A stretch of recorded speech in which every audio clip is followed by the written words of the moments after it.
The last 10 minutes. Cristiano Ronaldo's Champions League goals after the 80th minute.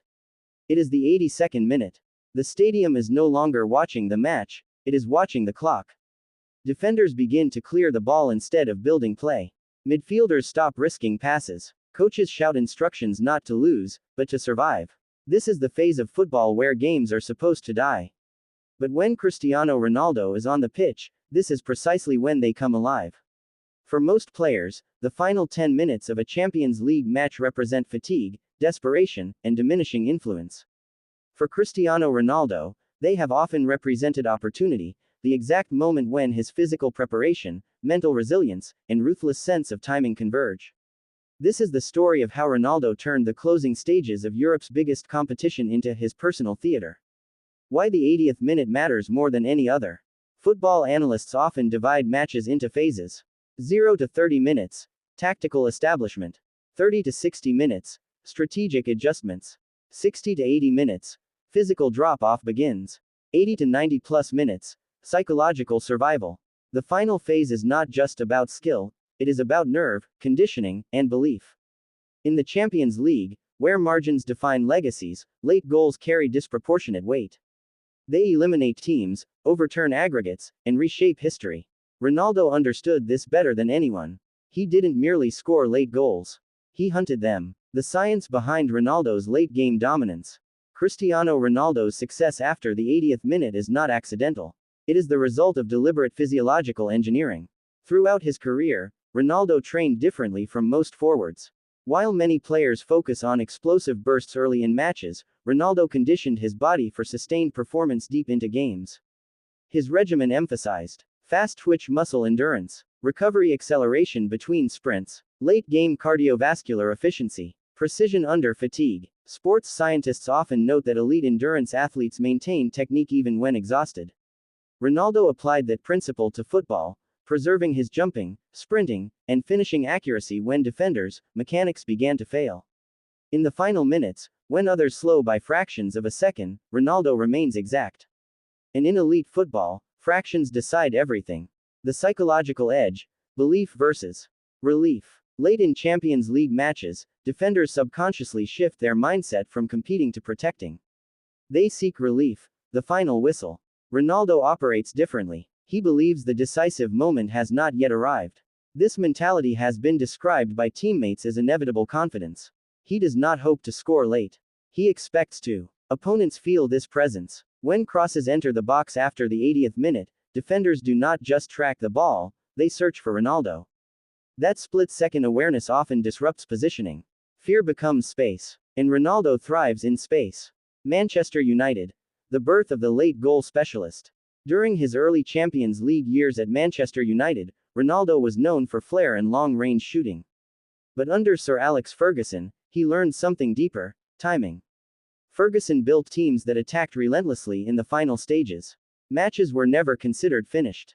Ronaldo absorbed that philosophy and added his own discipline to it. He began studying defender fatigue patterns, goalkeeper positioning late in games, when crosses become harder to defend, how concentration lapses create aerial advantages. It was here that Ronaldo realized a crucial truth. Late goals are rarely about brilliance. They are about preparedness. Real Madrid. When late goals became legendary. If Manchester United introduced Ronaldo to late-game impact, Real Madrid turned it into mythology. In Madrid's Champions League campaigns, particularly between 2014 and 2018, Ronaldo repeatedly delivered goals deep into matches, goals that decided knockouts, silenced stadiums, and shifted entire ties. These moments followed a familiar script. Madrid pushes forward. Opponents begin to defend deeper. Crosses increase. Ronaldo positions himself with surgical precision. What looks chaotic is actually rehearsed intuition. He reads exhaustion like a playmaker reads passing lanes. The physicality of the final minutes. By the 80th minute of a Champions League match, defensive lines drop by several meters. Reaction times slow. Jumping height decreases measurably. Communication between defenders weakens. Ronaldo's physical preparation targeted exactly these declines. His leap, even late in games, remained extraordinary. His timing improved as defenders mistimed theirs. The famous late headers are not just athletic feats, they are biological advantages meeting tactical awareness. The role of obsession in sustaining late-game excellence. Cristiano Ronaldo's career has often been defined by obsession with fitness, detail, repetition, and longevity. Late goals are the purest expression of that obsession. They require discipline maintained over 90 minutes, focus when others mentally drift, precision under maximum fatigue. Many players can produce moments of brilliance early. Few can engineer them at the point of physical depletion. Ronaldo built his identity around being that exception. Champions League pressure. Where fatigue meets fear. The Champions League amplifies psychological pressure unlike any domestic competition. The stakes are continental. Mistakes feel irreversible. In these moments, players often default to safety. Ronaldo defaults to risk. He increases movement, demands crosses, attacks defenders repeatedly, forcing them into decisions they no longer have the energy to execute cleanly. Late Champions League football is less structured than earlier phases. Ronaldo turns that disorder into advantage. The anatomy of a typical Ronaldo late goal. A pattern appears repeatedly across seasons. Relentless positioning. He stays high while others drop. Micro movements. Small shifts to lose markers. Explosive final action. One decisive sprint or leap. Minimal touch finish. Efficiency over flair. These are not spectacular actions individually. Their power lies in timing, longevity, and the evolution of his late game style. As Ronaldo aged, his role evolved, but his late game influence did not diminish. He adjusted by conserving energy earlier in matches, operating more centrally, choosing movements selectively, relying on anticipation rather than volume running. Instead of fading with age, he became more efficient at delivering decisive late moments. This transformation extended his Champions League effectiveness long beyond the typical athletic peak. Why teammates trusted him in the final minutes. One of Ronaldo's greatest intangible contributions was belief. Teammates entered the final minutes expecting something to happen, because historically, it often did.